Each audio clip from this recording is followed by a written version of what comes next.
Assalamualaikum warahmatullahi wabarakatuh. Inilah 5 benda bertuah penglaris dagangan alami yang wajib Anda miliki. Pada kesempatan kali ini kita akan membahas sesuatu yang sangat menarik bagi Anda yang dagangannya sepi atau warungnya sepi. Apakah Anda pernah merasa penjualan Anda sepi atau kurang menarik perhatian pelanggan? Bahkan mungkin hampir bangkrut dan putus asa. Di video kali ini kita akan mengungkap rahasia dagangan laris melalui 5 benda bertuah alami yang wajib Anda miliki. Sebelum lanjut, silakan subscribe. Semoga yang like dan subscribe dikabulkan hajat dan keinginannya. Setiap pedagang pasti menginginkan dagangannya laris manis dan ramai dikunjungi pembeli. Mungkin Anda bingung kenapa warung dagangan Anda yang awalnya ramai menjadi sepi. Kebanyakan pedagang mungkin sering merasakan warung dagangannya selalu sepi karena banyak pesaing yang berjualan di sekelilingnya. Bahkan banyak yang menirukan ide jualan usaha Anda. Banyak para pedagang bersaing dengan cara tidak sehat alias meminta bantuan makhluk gaib dan bersekutu dengan iblis untuk menyerang dan menutup rezeki Anda. Sehingga membuat warung dagangan Anda yang awalnya ramai menjadi sepi pembeli. Banyak para pedagang yang frustasi dengan jalan buntu, yaitu dengan tindakan meminta bantuan dari dukun ahli spiritual dan biasanya dukun tersebut akan memberikan benda-benda bertuah, penarik rezeki, atau biasanya jimat penglaris dagangan warung. Setelah Anda menonton video ini sampai habis, saya yakin video ini akan mengubah pola pikir Anda yang buntu. Hari ini saya akan membongkar rahasia unik dagangan laris manis yang digunakan pebisnis sukses. Ini adalah penglaris dagangan paling ampuh di tanah Jawa menurut para leluhur. Cara menggunakan benda bertuah alami penglaris dagangan ini sangat mudah. Anda tidak perlu melakukan ritual khusus seperti puasa dan pantangan efek samping. Anda cukup menyimpan dan menaburnya di depan toko Anda. Inilah 5 benda bertuah alami penarik rezeki penglaris dagangan paling ampuh yang wajib dimiliki. 1. Garam laut atau garam krosok. Garam ini telah lama dikenal bukan hanya sebagai bumbu tapi juga sebagai pelindung energi. Konon garam laut atau garam krosok ini digunakan oleh leluhur sebagai penglaris dagangan alami yang sangat ampuh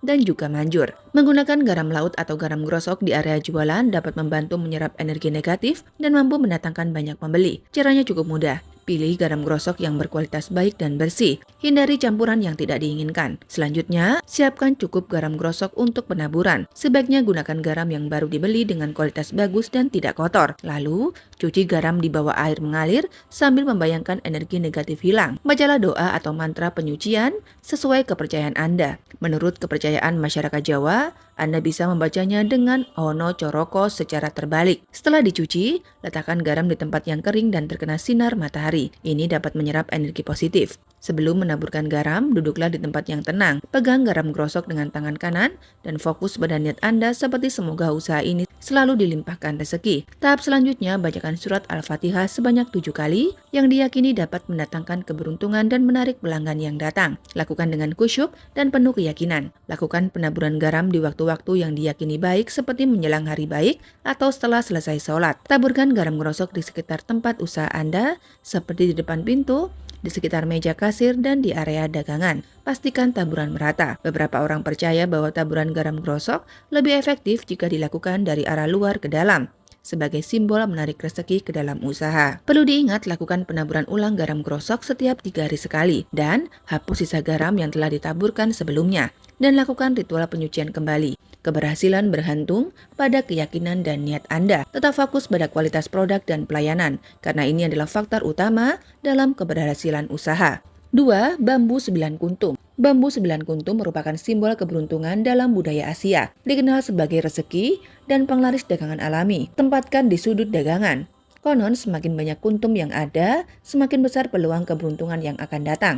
Jadi pastikan untuk merawatnya dengan baik agar selalu tumbuh dan subur. Berikut adalah cara sederhana menggunakan bambu 9 kuntum sebagai penglaris dagangan. Ambil bambu 9 kuntum yang sehat dan bersih, lalu bilas bambu dengan air bersih untuk menghilangkan debu. Selanjutnya sebelum digunakan, pegang bambu dan fokus pada niat Anda. Selanjutnya ucapkan doa atau mantra yang diyakini dapat menarik keberuntungan. Bacakan surat Al-Fatihah 7 kali, memegang bambu 9 kuntum tersebut. Lalu tempatkan bambu di area yang terlihat seperti di dekat pintu masuk atau meja kasir. Sebelum membuka usaha, luangkan waktu untuk berdoa. Selalu bersikap ramah dan positif kepada pelanggan.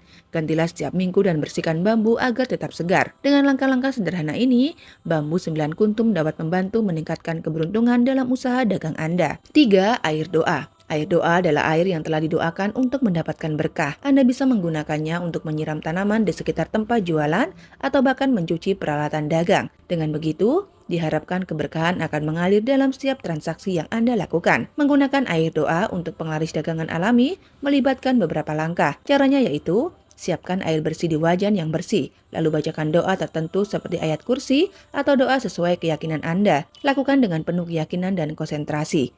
Selanjutnya, tentukan niatmu untuk menggunakan air doa ini sebagai penglaris. Niat yang tulus sangat penting dalam proses ini. Biarkan air doa tersebut selama beberapa waktu agar energi positif dapat terisi. Selanjutnya, Anda bisa meletakkannya di bawah sinar matahari atau bulan.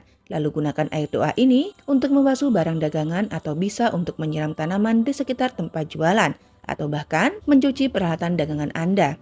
Atau bisa juga disemprotkan di sekitar tempat dagangan Anda. Setiap kali menggunakan air doa sebagai penglaris dagangan, bacakan doa meminta kelancaran dan keberkahan dalam berdagang. Tetap tawakal dan berusaha dengan maksimal. Lakukan secara rutin untuk menjaga keberkahan dan energi positif pada dagangan. Lalu yang keempat ada daun pandan. Daun pandan dikenal dengan aromanya yang menyegarkan. Selain itu, daun pandan juga dipercaya bisa mendatangkan keberuntungan dan penglaris dagangan. Letakkan daun pandan di tempat jualan, baik di dekat makanan atau di sekitar area jualan. Pelanggan yang datang pasti akan merasakan kenyamanan dan kebaikan aura dari daun pandan ini. Cara menggunakan daun pandan untuk penglaris dagangan yaitu ambil beberapa helai daun pandan yang segar. Pastikan daun dalam keadaan bersih dan tidak layu. Sebelum itu, niatkan di dalam hati untuk menarik rezeki dan mempermudah usaha. Kemudian bacalah doa sebelum membuka usaha, misalnya surat Al-Fatihah, dan doa meminta kelancaran usaha. Anda bisa berdoa seperti, "Ya Allah, permudahkanlah usaha ini dan berikanlah keberkahan pada dagangan yang saya jual." Jika menjual makanan atau minuman, tambahkan daun pandan ke dalam masakan atau minuman untuk memberikan aroma yang harum dan menambah cita rasa. Letakkan daun pandan di sekitar tempat dagangan Anda. Aroma segar dari daun pandan dapat menarik perhatian pelanggan. Saat meletakkan atau menambahkan daun pandan, bacalah doa seperti, "Ya Allah, berikanlah keberkahan pada dagangan ini dan tariklah pelanggan yang baik." Lakukan penggunaan daun pandan secara rutin sebelum memulai usaha. Ini dapat membantu menjaga energi positif dan keberkahan. Setelah berusaha, selalu ingat untuk bersyukur atas rezeki yang diberikan sekecil apapun. Yang kelima adalah bawang putih. Bawang putih tidak hanya bermanfaat dalam masakan tetapi juga dikenal sebagai pelindung dari energi negatif. Letakkan beberapa siung bawang putih di area dagangan untuk memberikan perlindungan ekstra. Konon, bawang putih dipercaya dapat memberikan rezeki dan dijadikan sebagai penglaris dagangan alami. Banyak orang percaya bahwa bawang putih dapat menarik keberuntungan dan menjauhkan kesialan. Cara menggunakan bawang putih untuk penglaris dagangan alami yaitu ambil beberapa siung bawang putih yang segar dan berkualitas baik. Pastikan bawang dalam kondisi bersih. Selanjutnya, sebelum memulai, niatkan dalam hati untuk menggunakan bawang putih sebagai penglaris dagangan. Bacalah doa untuk kelancaran dan keberkahan seperti surat Al-Fatihah atau doa sesuai keyakinan Anda. Jika menjual makanan, tambahkan bawang putih ke dalam resep masakan Anda. Selain memberikan rasa yang lezat, bawang putih juga dianggap membawa energi positif. Kemudian, tempatkan beberapa siung bawang putih di sekitar tempat dagangan Anda. Aroma bawang putih dapat menarik perhatian dan memberikan kesan yang segar. Saat meletakkan bawang putih, bacalah doa seperti, "Ya Allah, berikanlah keberkahan pada dagangan ini dan tariklah pelanggan yang baik." Lakukan ritual ini secara rutin. Konsistensi dapat membantu menjaga energi positif. Setelah melakukan usaha, selalu bersyukur atas rezeki yang didapat. Tawakal kepada Allah setelah berusaha kunci keberhasilan. Dengan mengikuti langkah-langkah ini, semoga usaha dagangan Anda semakin laris dan mendapatkan keberkahan. Setelah mengeksplorasi benda bertuah yang dapat menjadi penglaris dagangan alami, kini kita memahami bahwa keberuntungan tidak hanya dari ritual semata, tetapi dari niat dan usaha kita. Setiap benda memiliki makna dan kekuatannya sendiri. Keberuntungan tidak hanya dihasilkan oleh benda-benda ini, tapi juga oleh kerja keras, kreativitas, dan hubungan yang baik dengan pelanggan. Dengan menggabungkan semua ini, kita bisa menjadikan usaha kita lebih sukses dan juga berkah. Apakah Anda pernah mencobanya? Silakan gunakan cara ini dengan baik. Dan saya ijazahkan amalan ini untuk penglaris dagangan Anda. Setiap interaksi yang Anda tulis di komentar adalah amal jariah di akhirat kelak. Maka saya harap tulislah sholawat dan pendapat kalian di kolom komentar. Wabillahi taufiq wal hidayah. Wassalamualaikum warahmatullahi wabarakatuh.